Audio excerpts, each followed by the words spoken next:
রহমতুল্লাহ আলাইহি কইতো যদি সাত সমুদ্রের নিচে হন মাছের উপর জুলুম করলে এই জুলুমের পিছে ইহুদির কালো হাত তাইব।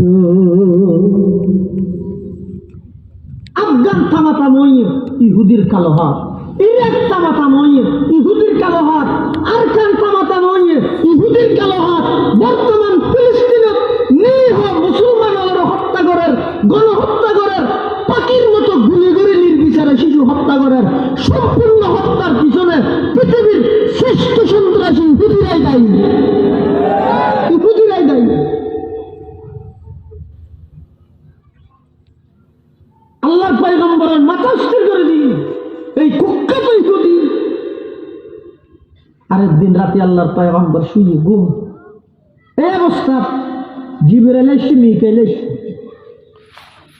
মাথার ইন্দি জিবরাইল, পা মুবারকের ইন্দি মিকাইল। জিবরাইল মিকাইল তুন প্রশ্ন করার, জিবরাইল হদ ও মিকাইল গুমজাত দিবে খন।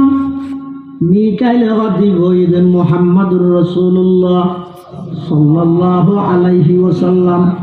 মিকাইল আবার জিবরাইল তুন প্রশ্ন করার, এবার মাথা অস্থির কেউ গিয়ে জিবরাইল দিবার জাদুঘর গিয়ে বেগিন আল্লাহ নবী ঘুমত ফোনের জাদু হনে করিয়ে নামও করিয়ে ইহুদি নবী ইবনে আযম কেন করিয়ে উজুরের মাথা আসুরে অনেক দাঁত লই চুল লই 11 গিরা মারি বীর জরওয়ান নামক গর্তর ভিতরে পাথর চাপা দিয়ে এতন বাঁচানোর উপায় কি? জিবরাইল আল্লাহ দুয়া সূরা নাযিল করিয়ে আরলে পাঠাইয়ে দে। দুনো সূরার আয়াত সংখ্যা হয়ে যায় 11। অজ্ঞ আয়াত ফুরি ফুরি এক এক গিরা ফু দিলে গিরা খুলে যাবে। সূরা উনার নাম হয়ে যায় মুআব্বিজাতাইন। সূরা মুআব্বিজাতাইন ইসমে ফাইল ফানা দেন ওয়ালিদু সূরা উপরে সূরা ফালাক হয় আর উপরে সূরা নাস। এই দুনো একবারে নাযিল করি দুনো মিলে আয়াত হয়ে যায় 11। এই বেগিন নবীর কুমত আল্লাহ জানাবি। তারপর দিন সকালে আল্লাহর পয়গম্বর উঠি সাহাবায়ে কেরাম বড় বড় তেরা দেখি পরামর্শ করি অথবা গত রাতে আর হাসে দোয়া সূরা নাযিল হইয়ে এটা 11 আয়াত আছে।